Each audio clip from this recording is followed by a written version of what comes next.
நாம் இப்போ கர்த்தருடைய வார்த்தைகளை நாம் தியானிக்க போகிறோம். நாம் எல்லாரும் நம்முடைய வேத வசனங்களை நாம் எடுத்து வைத்துக் கொள்ளலாம்.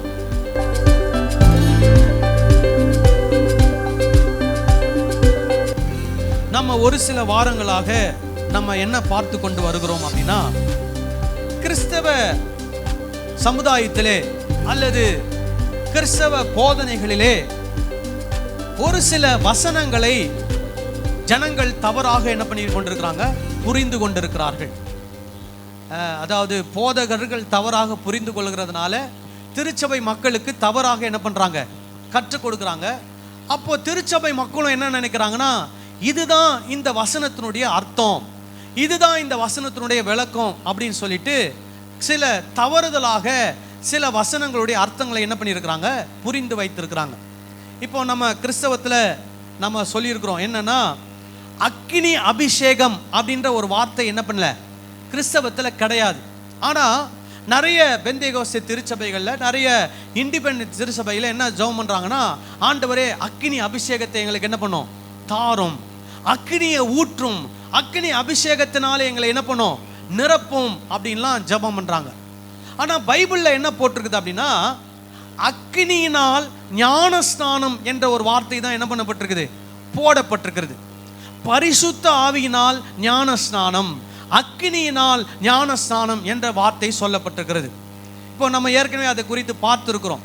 பரிசுத்த ஆவியின் ஞானஸ்நானம் யாருக்கு அப்படின்னா, யாரெல்லாம் இயேசு கிறிஸ்துவை கடவுள் என்று அங்கீகரிக்கிறார்களோ, யாரெல்லாம் இயேசு கிறிஸ்துவை தெய்வமாக ஏற்றுக்கொள்கிறார்களோ அவர்கள் எல்லாருக்கும் பரிசுத்த ஆவியினால என்ன கொடுக்கப்படுகிறது, ஞான ஸ்நானம் கொடுக்கப்படுகிறது. யாரெல்லாம் இயேசு கிறிஸ்துவை தெய்வம் என்று விசுவாசிக்கவில்லையோ, யாரெல்லாம் இயேசு கிறிஸ்துவை தெய்வமாக அங்கீகரிக்கவில்லையோ அவர்களுக்கு அக்கினினாலே என்ன பண்ணப்படும், ஞான ஸ்நானம் கொடுக்கப்படும். எப்பொழுது, ஒரு நியாய தீர்ப்பு நாளிலே, கடைசி நாளிலே அவர்களுக்கு என்ன கொடுக்கப்படும், நியாய தீர்ப்பு கொடுக்கப்படும். அது வரைக்கும் அவங்களுக்கு என்ன கொடுக்கப்படுகிறது, சந்தர்ப்பம், வாய்ப்பு கொடுக்கப்படுகிறது. ஹல்லேலூயா. அப்படி அவரை ஏற்றுக்கொண்டவர்களுக்கு என்ன உண்டு, பரிசுத்த ஆவியினால் என்ன உண்டு, ஞானஸ்நானம் உண்டு. அவரை ஏற்றுக்கொள்ளாதவர்களுக்கு அக்கினியினால என்ன கொடுக்கப்படும், ஞானஸ்நானம் கொடுக்கும்.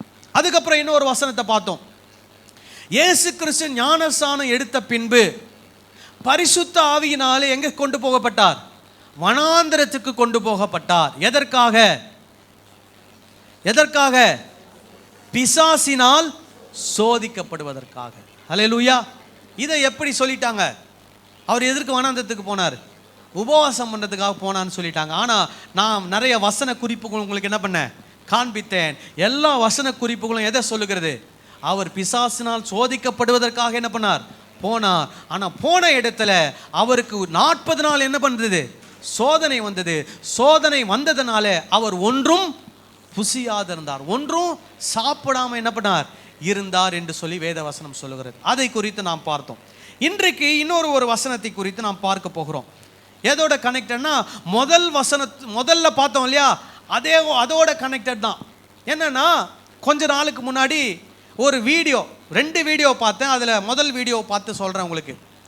ஒரு சர்ச்சில் என்ன நடக்குதுன்னா, ஒரு போதகர்கள் கூடுகை நடக்கிறது. என்ன கூடுகை, போதகர்கள் கூடுகை. இப்போ நம்ம எல்லாம் இங்கெல்லாம் சபை மக்கள் வந்திருக்கிறோம். நான் மட்டும்தான் இங்கே போதகராக இருக்கிறேன். எங்கள் மாமனார் வந்தாருன்னா அவரும் ஒரு போதகராக இருப்பார். பட் அந்த இடத்துல என்ன நடக்குதுன்னா, ஒரு தலைமை போதகர் மற்றும் நிறைய போதகர்கள் என்ன பண்ணியிருக்கிறாங்க, கூடியிருக்கிறாங்க, நின்று கொண்டு இருக்கிறாங்க. உடனே அங்கே என்ன நடக்குதுன்னா, ஒரு ஜபம் நடக்கிறது. என்ன ஜபம் அப்படின்னா, ஆண்டவரே இதோ அக்கினியை போட வந்தேன், அது இப்பொழுதே பற்றி எறிய வேண்டும் என்று விரும்புகிறேன் என்று நீர் சொல்லியிருக்கிறீரே, இப்பொழுது எங்களை எல்லாரும் என்ன பண்ணோம், அக்கினினால என்ன பண்ணோம், நிரப்போம் நிரப்போம் நிரப்போம்னு சொல்லி என்ன பண்ணுறாங்க, எல்லாரும் ஜெபம் பண்ணுறாங்க. உடனே இதுக்கு அடையாளமா இன்னொரு போதகர் என்ன பண்ணுறாருன்னா, ஒரு தீப்பந்தத்தை எடுத்து அதில் இன்னும் நிறைய தீப்பந்தங்களை கொளுத்தி அங்கே நின்று கொண்டிருக்கிற எல்லா போதகர் கையிலும் என்ன பண்ணுறாரு, கொடுக்குறாரு. உடனே எல்லாரும் கையில் தீப்பந்தத்தை பிடிச்சிட்டு என்ன ஜெபம் பண்ணுறாங்க, இதோ அக்கினியை போட வந்தேன் என்று சொன்னீரே, அதை இப்பொழுதே போடுவேன் என்று சொன்னீரே, அக்கினியை போடும் அக்கினியை போடும். கையில் என்ன இருக்குது, தீப்பந்தம் இருக்குது. இவங்க என்ன பண்ணியிருக்கணும், அக்கினியை போட வந்தேன்னு சொன்னீரேன்னு சொல்லிட்டு என்ன பண்ணியிருக்கணும், இப்படி போட்டிருக்கணும். அப்படி போடலை. ஆனால் கையில் அக்கினி பந்தத்தை வச்சுட்டு என்ன பண்ணுறாங்க, அக்கினியை ஊற்றும் அப்படின்னு சொல்லி என்ன பண்ணிட்டு இருக்கிறாங்க, ஜெபம் பண்ணிட்டு இருக்கிறாங்க. இது ஒரு வீடியோ. அடுத்து இன்னொரு வீடியோ. ஒரு பெரிய ஒரு சபையில் இதே மாதிரி இன்னொரு போதகர் கூட்டம் என்ன பண்ணுகிறது, நடக்கிறது. அந்த போதகர் கூட்டத்தில் ஏகப்பட்ட பேர் வந்து கலந்துக்கிறாங்க. அப்போ அந்த கூட்டத்தை நடத்தின ஒரு 5 தலைவர்கள் என்ன பண்ணுறாங்க அப்படின்னா, ஒரு சாயங்கால நேரத்தில் அந்த சபைக்கு வெளியே இருக்கிற ஒரு பெரிய இடத்துல மைதானத்தில் இந்தியா மேப்பை என்ன பண்ணிட்டாங்க, வரைஞ்சிட்டாங்க. எது இந்த மேப்பு, இந்தியா மேப்பை வரைஞ்சிட்டாங்க. வரைஞ்சிட்டு அந்த இந்தியா மேப்பில் இருக்கிற ஒவ்வொரு ஸ்டேட்டையும் என்ன பண்ணிட்டாங்க, வரைஞ்சிட்டாங்க. தமிழ்நாடு, கேரளா, ஆந்திரா அப்படின்னு ஒவ்வொரு ஸ்டேட்டையும் என்ன பண்ணிட்டாங்க, வரைஞ்சிட்டு அந்த பார்டர் இருக்கும் பார்த்தீங்களா, அந்த பார்டர்லலாம் பெட்ரோல் ஊற்றிட்டாங்க ஃபுல்லாக. அப்புறம் ஒவ்வொரு ஸ்டேட்டுக்குள்ளேயும் என்ன பண்ணிட்டாங்க, விறகு ஒரு 4-5 விறகு வச்சு, ஒவ்வொரு ஸ்டேட்லேயும் விறகு வச்சு அந்த விறகுலையும் என்ன வச்சுட்டாங்க, பெட்ரோல் ஊற்றிட்டாங்க. ஸோ இப்போ அவங்கெல்லாம் ஜெபம் பண்ணுறாங்க. என்ன ஜெபம் பண்ணுறாங்க, இந்திய தேசத்தை எதனால் நிரப்பணும், அக்னியினால் நிரப்பணும். இதே மாதிரி இன்னொருத்தர் என்ன பண்ணுறாரு, ஒரு நெருப்பு பந்தத்தை என்ன பண்ணுறாரு, கொளுத்தி அங்கே இருக்கக்கூடிய தலைவர்கள் கையில் கொடுக்குறாரு. ஸோ என்ன சொல்கிறார், பாஸ்டர் நீங்கள் போய் தமிழ்நாட்டில் என்ன வைங்க, அக்னியை வைங்க. உடனே அவர் போய் அந்த அக்னி பந்தத்தை கொண்டு போய் எங்கே வைக்கிறாரு, தமிழ்நாட்டில் வச்சுருக்கிறாங்களே விறகு கட்டை, அதில் இப்போ ஏற்கனவே பெட்ரோல் ஊற்றி வச்சுருக்கிறாங்க, அதில் போய் என்ன பண்ணுறாரு, இவர் அக்னி வைக்கிறார். ஸோ அவர் அக்னி வச்சோன்னே என்ன ஆயிடுச்சு, தமிழ்நாட்டில் அக்னி வந்தாச்சு. அப்புறம் கேரளாவில் அக்னி, ஆந்திராவில் அக்னி, கர்நாடகாவில் அக்னி, இப்படியே இந்தியா ஃபுல்லாக என்ன பண்ணுறாங்க, அக்னி வச்சிடோன்னே இன்னொரு பாஸ்டர் என்ன பண்ணுறாரு, பார்டரில் எண்ணெய் ஊற்றுனாங்க பார்த்தீங்களா, பார்டரில் ஒரு நெருப்பை வைக்கிறார். உடனே என்ன ஆகுது, இந்தியா பார்டர் ஃபுல்லாக என்ன ஆகுது, அப்படியே நெருப்பில் எரியுது. உடனே எல்லாரும் சேர்ந்து ஜெபம் பண்ணுறாங்க, ஆண்டவரே அக்னியினாலே எங்கள் தேசத்தை நிரப்பும், அக்னியை எங்கள் தேசத்தில் என்ன பண்ணும், ஊற்றும். இதுக்கும் அதே வசனம் தான். என்ன வசனம், இதோ நான் அக்கினியை போட வந்தேன், அது இப்பொழுதே பற்றி எறிய வேண்டும் என்று விரும்புகிறேன் அப்படின்ற வசனம். இப்போ இன்னைக்கு அந்த வசனத்தை பற்றி தான் நம்ம பார்க்க போகிறோம்.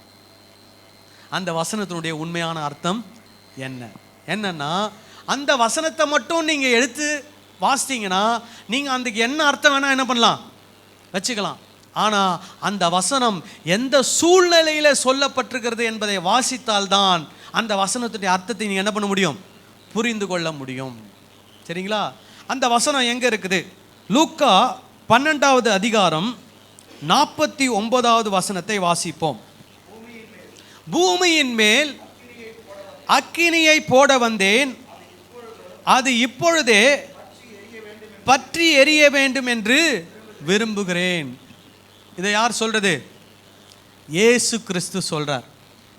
இது எந்த இடத்துல சொல்லப்பட்டிருக்கிறது, இது சொல்லப்பட்ட இடம் எது, அல்லது இதற்கு முன்பதாக என்ன நடந்திருக்கிறது, ஏன் இயேசு இந்த வசனத்தை சொல்லுகிறார் என்பதை நாம் முதல்ல தெரிஞ்சுக்கணும். இப்போ இதுக்கு என்னன்னா, ஒரு வசன பகுதிக்கு ஒரு பெரிய பகுதியை பற்றி சொல்லுவாங்க. அது பகுதி, அதனுடைய பேர் என்னன்னா பெரிகோப்பே அப்படின்னு சொல்லுவாங்க. பெரிகோப்பே அப்படின்னா என்னன்னா, ஒரு 10 அதிகாரம் அல்லது 5 அதிகாரம் இல்லை 3 அதிகாரம் என்ன நடக்கும்னா, அதை எழுதின ஆசிரியர் ஒரு குறிப்பிட்ட சிந்தனை ஓட்டத்தை அதில் என்ன பண்ணுவார், கொண்டு வருவார். சிந்தனை ஓட்டத்தை என்ன பண்ணுவார், அதில் கொண்டு வருவார். அதுக்கு பேர் தான் என்னதுன்னா பெரிகோப்பே. இப்போ இந்த வசனம் இருக்கக்கூடிய பெரிகோப்பே என்ன அப்படின்னு கேட்டிங்கன்னா, 9ஆம் அதிகாரம் 51ஆம் வசனத்திலிருந்து 19ஆம் அதிகாரம் 27ஆம் வசனம் வரைக்கும் சிந்தனை ஓட்டம் ஒன்றாகவே என்ன பண்ணுகிறது, இதில் இருக்கிறது. புரியுதா சொல்றது? இப்போ நம்ம வாசித்தது எது, 12ஆம் அதிகாரத்தில் இருக்கிற 49வது வசனத்தை தான் வாசித்தோம். ஆனால் இதை எழுதின லூக்காவுடைய சிந்தனை ஓட்டம் எங்கேருந்து இருக்குது அப்படின்னா, 9ஆம் அதிகாரம் 51ஆம் வசனத்திலிருந்து 19ஆம் அதிகாரம் 27ஆம் வசனம் வரைக்கும் ஒரே விதமான சிந்தனை ஓட்டம். என்ன அது அப்படின்னா, இயேசு கிறிஸ்து தம்முடைய முகத்தை எருசலேமுக்கு நேராக திருப்புகிறார்.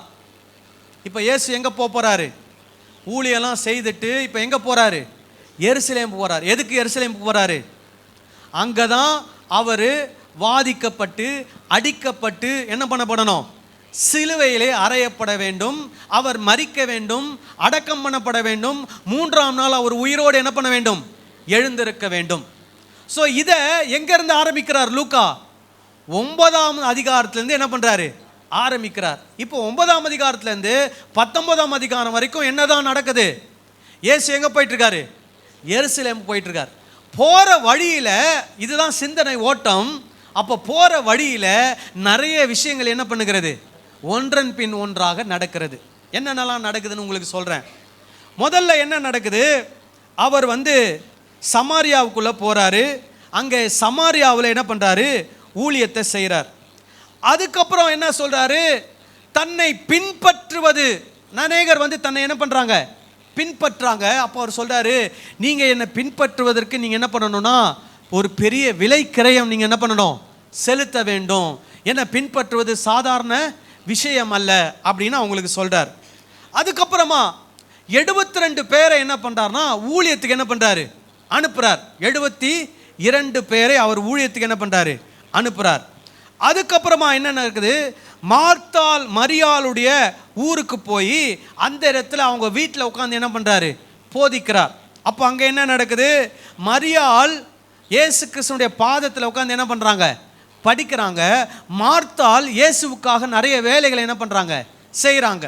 அப்போது சொல்கிறாரு, மரியாள் தன்னை விட்டு எடுபடாத நல்ல பங்கை தெரிந்து கொண்டாள். ஏன் அப்படி சொல்கிறாரு நினைக்கிறீங்க? இயேசு கிறிஸ்துனுடைய போதனை ரொம்ப முக்கியம். நல்லா கவனிங்க. அந்த காலத்தில் இயேசு கிறிஸ்து ஒரு போதனையை போதிக்கிறார்னா அதை ஒரே ஒரு வாட்டி தான் போதிக்கிறார். அதை ஃபோன்லேயோ டேப் ரெக்கார்டர்லையோ வேறு எதுலேயும் என்ன பண்ண முடியாது? ரெக்கார்ட் பண்ண முடியாது. அப்போது அவருடைய போதனையை கேட்கறதுன்றது ரொம்ப அபூர்வமானது. அதுவும் அவங்க வீட்டில் உட்காந்து போதிக்கும் போது என்ன பண்ணணும்? அவர் போதிக்கும் போதே என்ன பண்ணிடணும்? கேட்டு உள்ள வாங்கிக்கணும். அப்போது மரியாள் என்ன முடிவு பண்ணுறாங்க? இவர் போதிக்கிற போதனை மறுபடியும் எப்போ எங்கே கேட்பேன் நமக்கு தெரியாது, வாய்ப்பு கிடைக்குமா நமக்கு தெரியாது. அதனால் என்ன பண்ணுவோம்? உட்காந்து பேசாமல் என்ன பண்ணிவிடுவோம்? உட்காந்துருவோம். அவர் போதனை என்ன பண்ணுவோம்? கேட்போம். இப்போ நமக்கு நிறைய வாய்ப்பு இருக்குது. என்ன வாய்ப்பு? அன்றைக்கு இயேசு சொன்ன போதனைகளை வேதத்தில் நமக்கு என்ன பண்ணியிருக்கிறாங்க? எழுதி நம்ம கையில் பிரிண்ட் பண்ணி என்ன பண்ணியிருக்கிறாங்க? கொடுத்துருக்குறாங்க. எப்போ வேணாலும் எடுத்து என்ன பண்ணலாம்? வாசிக்கலாம். அதை நாம் தொடர்ந்து என்ன பண்ணணும்? வாசித்து அந்த போதனைகளை என்ன பண்ண வேண்டும்? உள்வாங்க வேண்டும். சரி, இப்போ மாத்தார் மரியாள் வீட்டுக்கு போகிறார். அதுக்கப்புறம் நான் இதெல்லாம் எங்கே சொல்கிறேன்னா லூக்காவிலேருந்து சொல்லி கொண்டு வருகிறேன். அதுக்கப்புறம் 11ஆம் அதிகாரத்தில் என்ன நடக்குதுன்னா கர்த்தருடைய ஜபத்தை அவர்களுக்கு என்ன பண்ணுறாரு? கற்றுக் கொடுக்கிறார். எப்படி ஜபம் செய்ய வேண்டும் என்று கற்றுக் கொடுத்து வேறு அநேக காரியங்களை சொல்லி அவங்களை என்ன பண்ணுறாரு? உற்சாகப்படுத்துகிறார். அதுக்கப்புறம் அதே 11ஆம் அதிகாரத்தில் என்ன நடக்குதுன்னா பிசாசை துரத்துறாரு. உடனே எல்லாரும் என்ன சொல்கிறாங்க? இவர் பெயல்செபூலின் ஆவியினால் என்ன பண்ணினார்? பிசாசை துரத்தினார் என்று சொல்லி அவர் மேலே ஒரு குற்றச்சாட்டு வைக்கிறாங்க. சரி, 11ஆம் அதிகாரம். அதுக்கப்புறம் 11ஆம் அதிகாரத்துலேருந்து 13ஆம் அதிகாரம் வரைக்கும் என்ன நடக்குதுன்னா இன்னும் அநேக போதனைகள், அநேக எச்சரிப்புகளை அவங்களுக்கு என்ன பண்ணுகிறார்? கொடுக்கிறார். எதில்? 11ஆம் அதிகாரம் 27ஆம் வசனத்திலேருந்து 13ஆம் அதிகாரம் 9ஆம் வசனம் வரைக்கும். ஸோ இதில் என்ன நடக்குது? அநேக வேறு போதனைகளும் எச்சரிப்புகளையும் என்ன பண்ணுகிறார்? கொடுக்கிறார். ஸோ இந்த இடத்துல தான் எதை பற்றி பேசுகிறாரு? இதோ நான் என்ன பண்ண வந்த பூமியிலே அக்கினியை போட வந்தேன், அது இப்பொழுதே பற்றி எற வேணும். ஸோ இந்த வசனத்தை மட்டும் நம்ம பார்க்காம இந்த வசனத்துக்கு கீழே இருக்கிற வசனங்களையும் நம்ம என்ன பண்ணணும்? பார்க்கணும். பார்த்தா தான் நமக்கு என்ன தெரியும்? இந்த வசனத்தினுடைய அர்த்தம் தெரியும். இந்த வசனத்துடைய எந்த சூழ்நிலையை சொல்லப்பட்டிருக்கிறது, எந்த சூழ்நிலை சொல்லப்பட்டிருக்குதுன்ற உங்களுக்கு நான் சொல்கிறேன். 12ஆம் அதிகாரம் 49லேருந்து 53 வரைக்கும் இப்போ வாசிக்க போகிறோம். நல்லா கவனிங்க. எதுலேருந்து? 49லேருந்து 53 வரைக்கும். இந்த இடத்துல என்ன சொல்லிட்டு வரார் இயேசு? வேறு சில போதனைகள், வேறு சில எச்சரிப்புகளை என்ன பண்ணுகிறார்? சொல்லுகிறார். அதில் தான் இந்த வார்த்தை என்ன பண்ணுகிறது? வருகிறது. இதில் போதனை இருக்குது, எச்சரிப்பும் இருக்குது. இதில் வாசிப்போம். மறுபடியும் என்ன பண்ணுங்க? 49லேருந்து 53 வரைக்கும் வாசிங்க. வாசிங்க.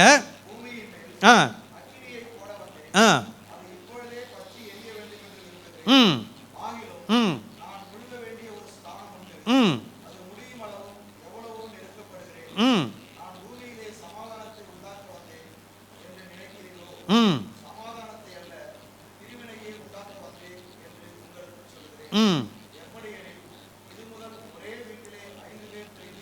ம்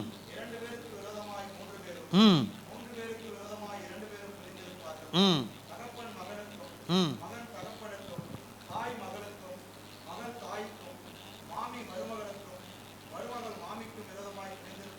என்றார்.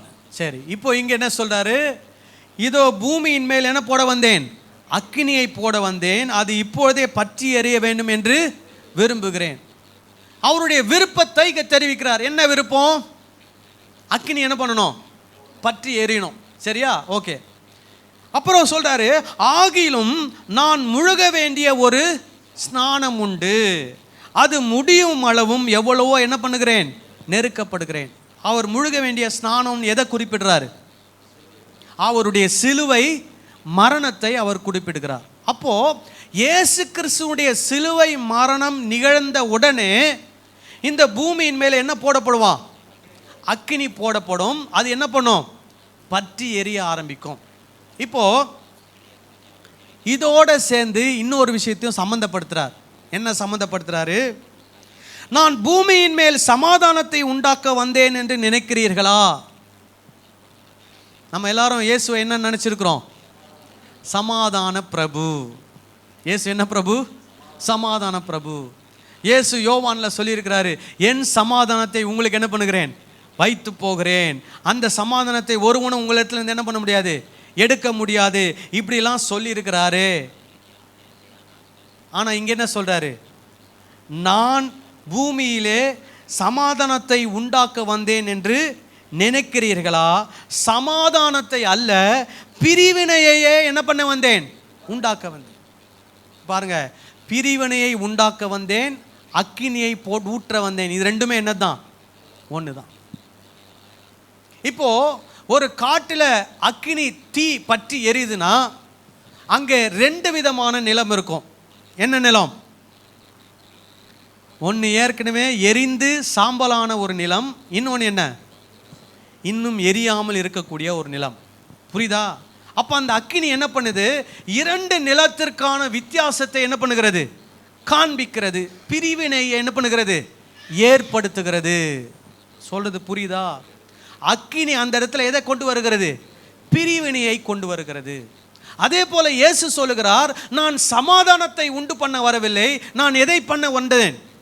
பிரிவினை பண்ண வந்தேன். அப்போ உங்க வீட்டில் எல்லாம் ஆண்டவர் எல்லாரையும் பிரிச்சு விட்டுருவாரா? சொல்லுங்க. எந்த அர்த்தத்தில் சொல்றாரு பாருங்க. அதுக்கப்புறம் வாசிங்க. எப்படி எனில், பாருங்க, எப்படி அப்படின்னு சொல்றார். நீங்களா ஒரு கற்பனை என்ன பண்ணக்கூடாது? பிரிவினைன்னு ஒன்று நீங்களா ஒரு கற்பனை பண்ணிக்கூடாது. அதையும் அவரே பதில் சொல்றாரு. எப்படி எனில், இது முதல் ஒரே வீட்டிலே 5 பேர் என்ன பண்ணியிருப்பாங்களாம்? பிரிந்திருப்பார்கள். அப்புறம் எப்படி பிரிந்திருப்பார்கள்? 2 பேருக்கு விரோதமாக 3 பேரும், 3 பேருக்கு விரோதமாக 2 பேரும் என்ன பண்ணியிருப்பாராம்? பிரிந்திருப்பார்கள். இதை செய்யறது யாரு? இயேசு இதை செய்கிறார். ஒரு குடும்பத்தில் என்ன உண்டாக்குறாரு? பிரிவினை உண்டாக்குறார். ஒரு வீட்டில் 5 பேர் இருந்தா 2 பேருக்கு எதிராக 3 பேர் இருப்பாங்களாம், 3 பேருக்கு எதிராக 2 பேர் இருப்பாங்க. இதற்கு யார் காரணம்? இயேசு தான் காரணம். எப்படின்றத உங்களுக்கு சொல்றேன். அடுத்தது பாருங்க, 53வது வசனம். தகப்பன் மகனுக்கும், மகன் தகப்பனுக்கும், தாய் மகளுக்கும், மகள் தாய்க்கும், மாமி மருமகளுக்கும், மருமகள் மாமிக்கும் விரோதமா என்ன பண்ணியிருப்பாங்களாம்? பிரிந்திருப்பார்கள்.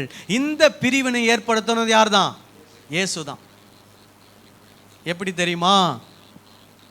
சொல்றேன் கேளுங்க. ஒரு வீட்டில் 5 பேர் இருக்கிறாங்க.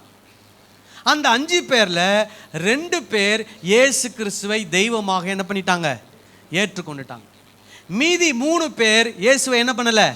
ஏற்றுக்கொள்ளல. அப்ப அங்க என்ன வந்துச்சு? யாரால வந்துச்சு? இயேசு அந்த 2 பேர் ஏற்றுக்கொள்ளலன்னா என்ன அர்த்தம்? அந்த 5 பேரும் எப்படி தான் இருப்பாங்க? ஒன்னா தான் இருப்பாங்க. இந்த 2 பேர் இயேசு கிறிஸ்துவை ஏற்றுக்கொண்ட உடனே இயேசு கிறிஸ்துவின் மூலம் என்ன வந்துருச்சு? அந்த வீட்டில் பிரிவினை வந்துடுச்சு. அந்த மீதி இருக்கிற 3 பேர் இந்த 2 பேருக்கு என்ன கொடுத்துட்டே இருப்பாங்க? தொந்தரவு கொடுத்துட்டே இருப்பாங்க. இந்த மாதிரி இந்த 2 பேருக்கு எதிராக இந்த 3 பேர் என்ன பண்ணுவாங்க? செயல்பட்டு அந்த குடும்பத்தில் என்ன உண்டாயிருக்கும்? பிரிவினை உண்டார். இப்போ அடுத்த கேஸுக்கு வாவோம். தகப்பன் மகனுக்கும் மகன் தகப்பனுக்கும். எனக்கு தெரிஞ்ச ஒரு குடும்பத்தில் ஒரு மகன் இருக்கிறாரு, அவங்க மனைவி இருக்கிறாங்க, அவங்களுக்கு பிள்ளைங்க இருக்கிறாங்க.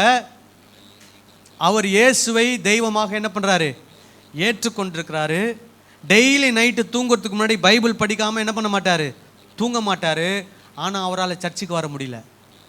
அதுக்கு யார் காரணம் தெரியுமா? அவருடைய தகப்பனார்.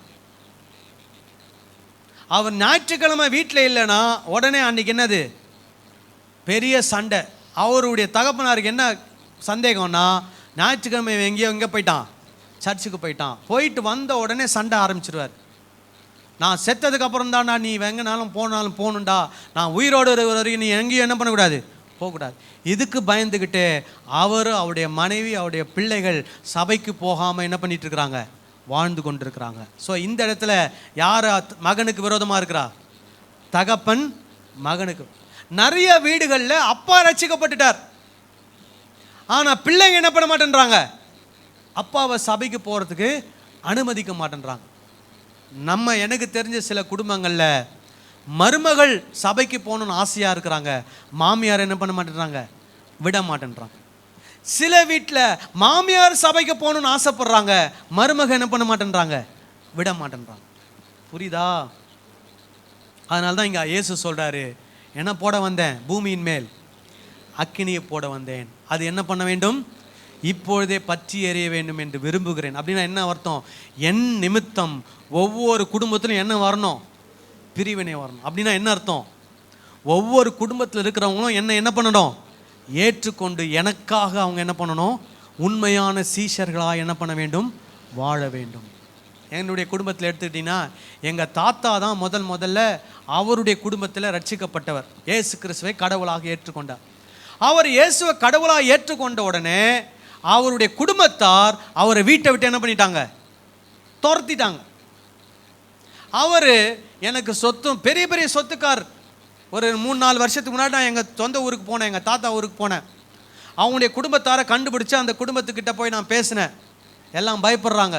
எதுக்குன்னா, இவர் பேரன் சொத்து கேட்டு வந்துட்டாரோ. ஏன்னா ஏக்கர் கணக்காக சொத்து இருக்குது அங்கே ஊரில்.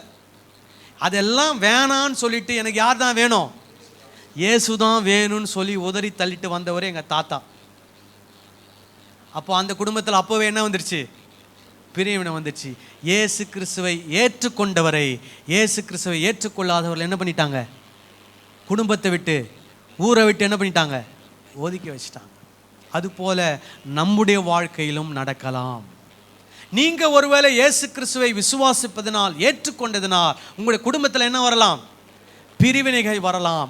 உங்கள் சொந்தங்கள், உங்கள் தகப்பனார், உங்கள் தாயார், உங்கள் மாமியார், உங்கள் பிள்ளைகள், உங்கள் மாமனார் உங்களை என்ன பண்ணலாம்? ஒதுக்கி வைக்கலாம். ஆனால் உங்களுக்கு யார் இருக்கிறா? இயேசு இருக்கிறார். ஹல்லேலூயா. அதை தான் இயேசு இங்கே சொல்கிறாரு, நான் சமாதானத்தை அல்ல என்ன உண்டாக்க வந்தேன்? பிரிவினையே என்ன பண்ண வந்தேன்? உண்டாக்க வந்தேன். எப்படி எனில், ஒரு வீட்டில் 2 பேர் 5 பேர் இருப்பாங்க. 2 பேருக்கு விரோதமாக 3 பேர், 3 பேருக்கு விரோதமாக 2 பேர். தகப்பனுக்கு விரோதமான மகன், மகனுக்கு விரோதமாய் தகப்பன், தாய்க்கு விரோதமாய் மகள், மகளுக்கு விரோதமாய் தாய், மாமிக்கு விரோதமாய் மருமகள், மருமகளுக்கு விரோதமாய் மாமி என்ன பண்ணியிருப்பாங்களாம்? பிரிந்திருப்பார்கள். இதற்கு யார் காரணம்? இயேசு தான் காரணம். ஒரு அல்லேலூயா சொல்லலாமா? அல்லேலூயா. இயேசு வேணுமா? சொந்தம் வேணுமா? இயேசு வேணுமா? பந்தம் வேணுமா? இயேசு வேணுமா? சொத்து வேணுமா? சரியான முடிவை நம்ம என்ன பண்ணணும்? எடுக்கணும். அல்லேலூயா. இதே பதத்தில் சொல்லப்பட்டிருக்கிற இன்னொரு வசனமும் இருக்குது. அதையும் நம்ம பார்ப்போம். ஏன்னா அதுலேயும் நிறைய தவறாக நம்ம என்ன பண்ணியிருக்கிறோம்? புரிஞ்சு வச்சுருக்கோம். இதே மாதிரி சூழ்நிலை சொல்லப்பட்ட ஒரு வசனம். மத்தேயு 10ஆம் அதிகாரத்தை எடுத்துக்குவோம். இன்னொரு 1/4 மணி நேரம் இருக்குது. மத்தேயு 10ஆம் அதிகாரம் 34வது வசனத்தை வாசிப்போம். ஆ ஆ ஆ பட்டயத்தையே என்ன பண்ண வந்தேன், அனுப்ப வந்தேன். ஸோ இப்போ இந்த இடத்துல பிரிவினைக்கு எது காரணம்? பட்டயம். வெட்டு 1 துண்டு 2, ஏக் மார் தோ துக்கடா. ஒரே வெட்டு 2 துண்டு. ஸோ இங்கே இயேசு என்ன சொல்றாரு? சமாதானத்தை என்ன பண்ண வந்தேன், அனுப்ப வந்தேன் என்று எண்ணாதிருங்கள். சமாதானத்தை அல்ல, பட்டயத்தை என்ன பண்ண வந்தேன், அனுப்புவேன். ஸோ இந்த இடத்துல பட்டயம் தான் என்ன பண்ணுது, பிரிவினை ஏற்படுத்துது. இதுக்கு முன்னாடி பார்த்ததில் அக்கினி தான் என்ன பண்ணுது, பிரிவினை ஏற்படுத்துது. சொல்லுது விளங்குதா, புரியுதா? சரி, இப்போ இதனுடைய கான்டெக்ஸ்ட் என்ன, இது எந்த சூழ்நிலையில் எழுதப்பட்டிருக்கிறது? 10ஆம் அதிகாரத்தில் 1ஆம் வசனத்திலிருந்து 42ஆம் வசனம் தான் இதனுடைய கான்டெக்ஸ்ட். இங்கே என்ன நடக்குது? இயேசு கிறிஸ்து அவர் மேசியா என்பதை ஜனங்கள் விசுவாசிக்க வேண்டும். அவர் மேசியாவாக தன்னுடைய அதிகாரப்பூர்வமான ஊழியத்தை அவர் ஆரம்பித்து அவர் அந்த செய்தியை என்ன பண்ணணும், ஜனங்களிடத்தில் கொண்டு போய் என்ன பண்ண வேண்டும், சேர்க்க வேண்டும். அப்போ அவர் என்ன பண்ணுறாரு, அவருடைய சீஷர்களை ஊழியத்துக்கு என்று என்ன பண்ணுறாரு, அனுப்புகிறார். முதல் 1ஆம் வசனத்திலிருந்து 15ஆம் வசனம் வரைக்கும் இயேசு கிறிஸ்து தன்னுடைய சீஷர்களை ஊழியத்துக்கு என்று என்ன பண்ணுகிறார், அனுப்புகிறார். அனுப்பும்போது சொல்றாரு, நீங்க இஸ்ரவேல் என்ற தேசத்திற்கு போய் என்ன பண்ணுங்கள், இந்த நற்செய்தியை போய் என்ன பண்ணுங்க, அறிவிங்கன்றார். ரெண்டாவது 16ஆம் வசனத்திலிருந்து 23ஆம் வசனம் வரைக்கும் என்னன்னா, அதே ஊழியம் செய்கிறவளை ஆயத்தப்படுத்துறார். எதுக்கு ஆயத்தப்படுத்துறாருனா, நீங்க இஸ்ரவேலுக்கு மாத்திரமல்ல உலகம் அனைத்திற்கும் நீங்க போய் என்ன பண்ணணும், சுவிசேஷம் அறிவிக்க வேண்டும். ஸோ முதல்ல யாருக்கு சுவிசேஷம் அறிவிக்கணும், இஸ்ரவேலுக்கு. ரெண்டாவது யாருக்கு அறிவிக்கணும், உலகம் அனைத்திற்கும். இஸ்ரவேல் அல்லாதவர்கள், யூதர் அல்லாதவர்களுக்கு நீங்கள் என்ன பண்ணணும், சுவிசேஷத்தை அறிவிக்கணும். இது ரெண்டாவது பகுதி.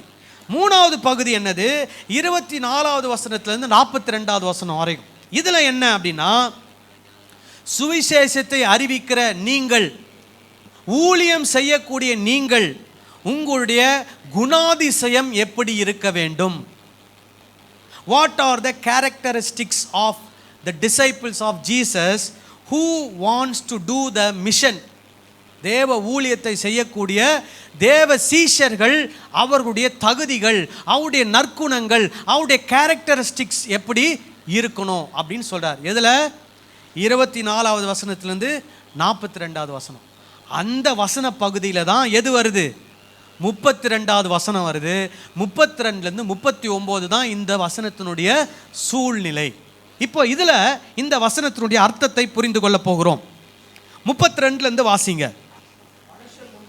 மனுஷர் முன்பாக என்னை அறிக்கை பண்ணுகிறவன் எவனோ அவனை நானும் பரலோகத்தில் இருக்கிற என் பிதாவின் முன்பாக அறிக்கை பண்ணுவேன். அப்படின்னா என்ன அர்த்தம்? எல்லா மனுஷருக்கு முன்பாக என்ன சொல்லணும், இயேசுதான் தெய்வம் என்று தைரியமாக வாயை திறந்து என்ன பண்ணணும், சொல்லணும். இதற்கு உங்களுக்கு தைரியம் இருந்தா நீ இப்போ என்ன பண்ணு, தைரியமாக சொல்லு. நீ தைரியமாக சொன்னினா நான் என் பிதாவு பக்கத்தில் இருந்து என்ன பண்ணுவேன், உன் பேரை தைரியமாக என்ன பண்ணுவேன், சொல்லுவேன். புரியுதா நான் சொல்றது? அப்போது ஏற்கனவே இவங்க என்ன பண்ண போகிறாங்க, ஊழியம் செய்ய போகிறாங்க. ஊழியம் செய்கிறவங்களுக்கு இருக்கக்கூடிய ஒரு தகுதி என்ன, தைரியம் இருக்கணும். தைரியம் இருக்குதா எல்லாருக்கும்? போய் தைரியமாக இயேசுவை பற்றி வெளியே போய் சொல்கிறீங்களா, இல்லை வெக்கப்படுறீங்களா இயேசுவை பற்றி சொல்கிறதுக்கு? வேலை செய்கிற இடத்துல இயேசுவுக்காக தைரியமாக நிற்கிறீங்களா? படிக்கிற இடத்துல இயேசுவுக்காக தைரியமாக நிற்கிறீங்களா? அல்லது உங்களுக்கு வெக்கமாக இருக்குதா? நீங்கள் இங்கே வெக்கப்பட்டீங்கன்னா இயேசு அங்கே என்ன பண்ணுவார், வெக்கப்படுவார். ஸோ அப்போ அவங்க சீஷர்களுக்கு என்ன சொல்லி கொடுக்குறாரு, இந்த பூமியிலே என்னை அறிக்கை பண்ணுகிறவன் எவனோ அவனை நானும் பரலோகத்தில் இருக்கிற என் பிதாவுக்கு முன்பாக என்ன பண்ணுவேன், அறிக்கை பண்ணுவேன். அப்புறம் மனுஷர் முன்பாக என்னை மறுதலிக்கிறவன் எவனோ, எல்லா மனுஷருக்கு முன்னாடி இயேசு கடவுள் கிடையாது, இயேசு ஒரு மனுஷன், இயேசு ஒரு மகான், எல்லா தெய்வங்களும் போல இயேசுவும் ஒரு தெய்வம் அப்படின்னு சொல்லி இயேசுவை மறுதலிக்கிறவன் எவனோ அவனை நானும் பரலோகத்தில் இருக்கிற என் பிதாவுக்கு முன்பாக மறுதலிப்பேன். என்ன சொல்லுவாரு, இவனை யாருன்னே எனக்கு தெரியாதுன்னு சொல்லிடுவார். அப்போ நீங்கள் தைரியமாக இந்த பூமியில் என்ன சொல்லணும்? இயேசு யாருன்னு எனக்கு தெரியும், இயேசு தான் ஜீவனுள்ள தேவன், அதற்கு நான் என்னமா இருக்கிறேன்?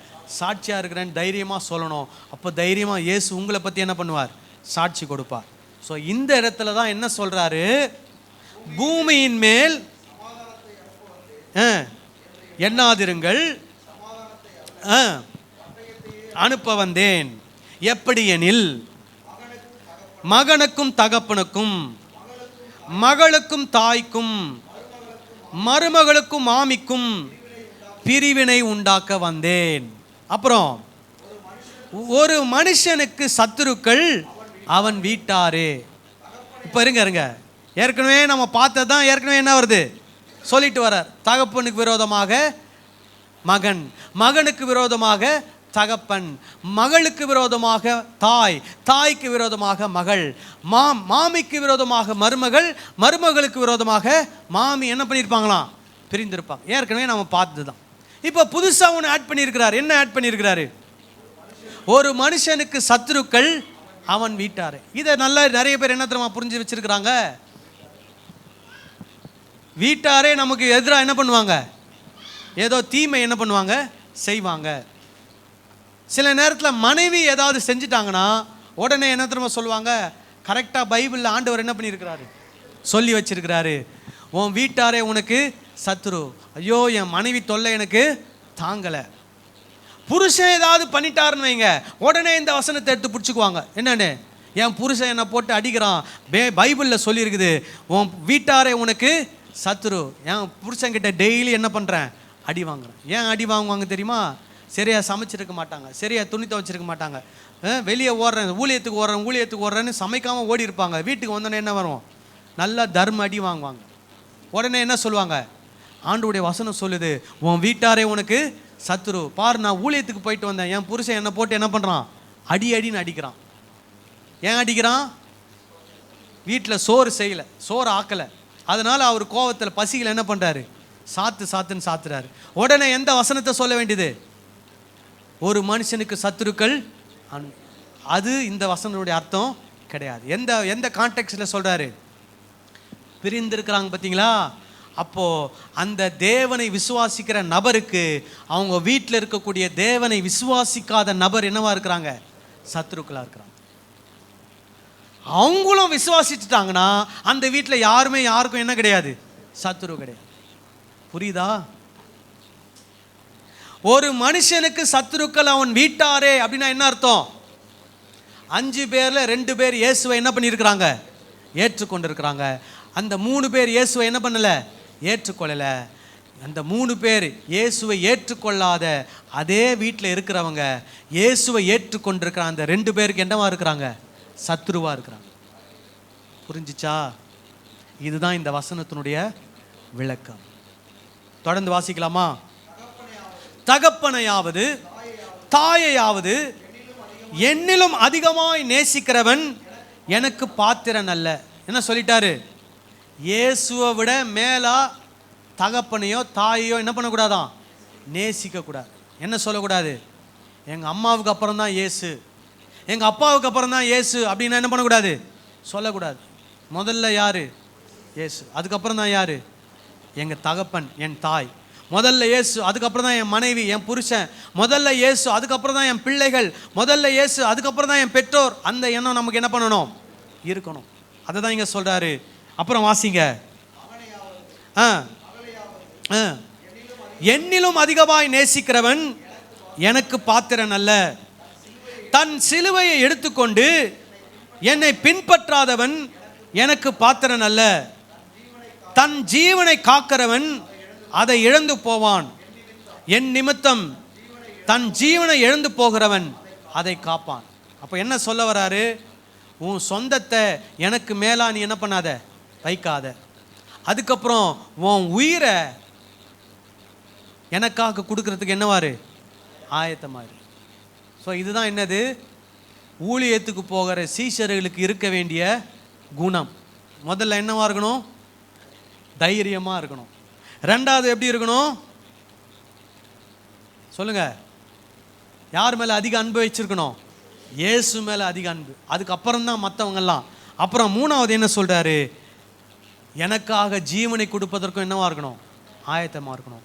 இந்த குணாதிசயம் உனக்கு இருந்தா நீ என் சீஷன், நீ எனக்காக போய் என்ன பண்ணு? ஊழியம் செய். புரியுதா இப்போ இந்த வசனங்களுடைய அர்த்தங்கள்? இப்போ நம்மளும் இயேசு கிறிஸ்துவுக்கு என்னவா இருக்கிறோம்? சீஷர்களாக இருக்கிறோம். நம்ம வீட்டார் நமக்கு என்னவா இருக்கலாம்? சத்ரு. சில நேரத்தில் உங்கள் மனைவியோ பிள்ளைகளோ உங்களுக்கு சத்ருவாக இருக்க மாட்டாங்க. ஆனால் உங்கள் சொந்தங்கள் இருக்கிறாங்களே, அண்ணன் தம்பி அக்கா சித்தப்பா சித்தி மாமா தாய் மாமா, அவங்க தான் நமக்கு நிறைய என்ன பண்ணுவாங்க? குடைச்சல் கொடுப்பாங்க. கேட்டால் என்னது? நான் யார் தெரியுமா? தாய் மாமன். அந்த அதிகாரத்தில் வந்து நமக்கு குடைச்சல் கொடுப்பாங்க. நம்ம இயேசுவை பின்பற்றதை வந்து என்ன பண்ணுவாங்க? தடுப்பாங்க. எவ்வளவு சொந்தங்கள், நம்ம வீட்டார், நம்ம சொந்தங்கள் நமக்கு என்னவா இருக்கலாம்? சத்துருக்களாக மாறலாம்.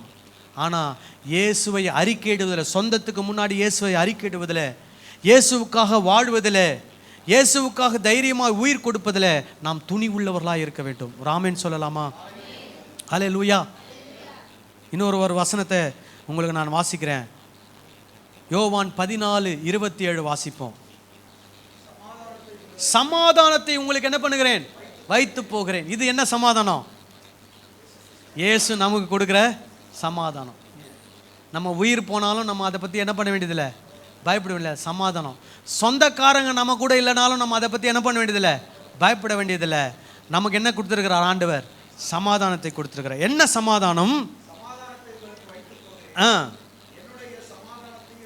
உங்களுக்கு கொடுக்கிறேன். உலகம் கொடுக்கிற பிரகாரம் நான் உங்களுக்கு கொடுக்கிறதில்லை. உங்கள் இருதயம் கலங்காமலும் பயப்படாமலும் இருப்பதாக. ஹல்லேலூயா. உங்க வீட்டாரே உங்களுக்கு சத்ருவா மாறினாலும் கலங்காதீங்க, பயப்படாதீங்க. இயேசு கிறிஸ்துவை பற்றி மற்றவங்க கிட்ட போய் சாட்சியா சொல்லணுமா? கலங்காதீங்க, பயப்படாதீங்க.